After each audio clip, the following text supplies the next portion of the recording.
Yes, my viewers and subscribers, breaking news.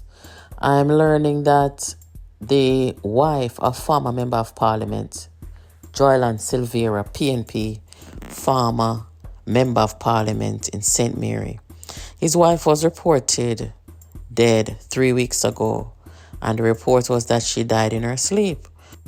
Just moments ago, it was reported on nationwide news that Mrs. Mellissa Silvera, according to Autopsy, died from gunshot wounds.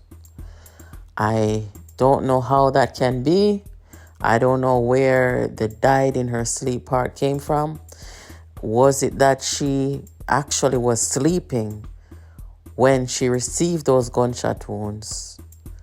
I don't know, but I am just reporting to you what I have heard. A little background on this family. They lost their son several years ago, I think, to drowning, their little son. And Silvera hasn't been Member of Parliament in the last several years, but he had been following around with Mark Golding. So I guess you could say, I don't know if he was playing a bodyguard role or if he was just a member of the Rise United camp. I don't know. But I know that we hadn't seen Mr. Silvera in a very long time. And then he suddenly pops back up with Mark Golding on the road all the time. Obviously, since the wife was reported dead 3 weeks ago, nobody has really seen him that much. But I am going to let you hear the report from Nationwide, and you all can make your conclusion. It is a very sad thing. As a women's advocate, I do not like to see these kind of news. We all know that there is a femicide problem in Jamaica. I don't want to really make any pronouncement because we're just hearing that, the autopsy said it was gunshot wounds.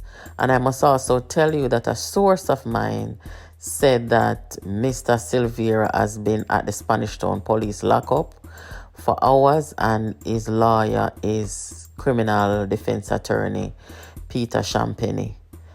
So that's all I'll say about that. But of course, you have children involved. I think they had maybe 3 or 4 kids together. And after losing their mother, who was fairly young, I don't think that woman was 50 years old yet.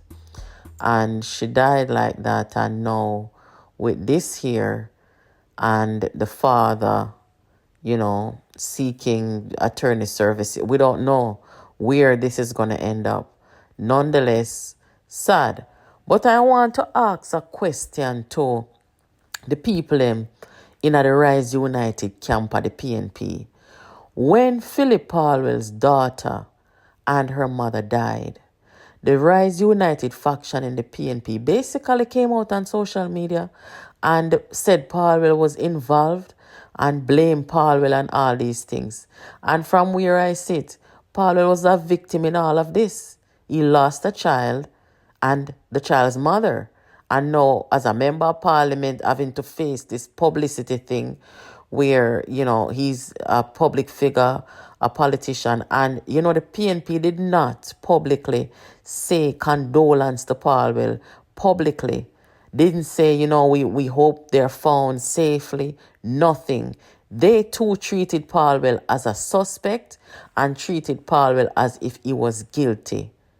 Nothing. They didn't mention the child's name, her mother's name, or anything. And their operatives were on social media blaming Palwell and saying he's involved and implicating him in there. And now, when Mrs. Silvera died, immediately, condolences, we're so sorry. And today, after seeing this autopsy, they're silent. Something very wrong is happening in the People's National Party. So, hear this for yourselves, guys. I'll catch you in the next one, and please keep subscribing and sharing the channel.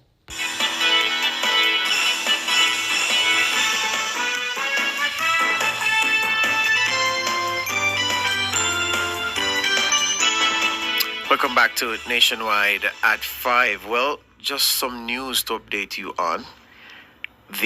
Recall in November, in fact, there was a story posted on November 11 that Mellissa Silvera, the wife of the former Member of Parliament for Western St. Mary, Joylan Silvera, that she died in her sleep. Died in her sleep. That's what the original story said. Well, we're getting some information, and I've been on my phone working this story all during the call-in section. We've been told that this situation has taken a turn, and that the autopsy on the body of Miss Silvera has revealed that she died from gunshot wounds. The autopsy reveals that she died from gunshot wounds, is what we've been reliably informed is the case. There is other information around that I will not share at this time. But all I'll say is watch this space. There is a lot more that I've been told preliminarily. I haven't been able to confirm any of that yet. I must do so, given the seriousness of the situation. But I can share that the information is that what was reported as just dying in her sleep, that the autopsy has said no, she died from gunshot wounds. I have been told how many, I won't say how many gunshot wounds, but what a thing is all I'll say. I'm sure there will be further developments. Yes, sir. Yes, sir. That's all I am comfortable enough saying for now.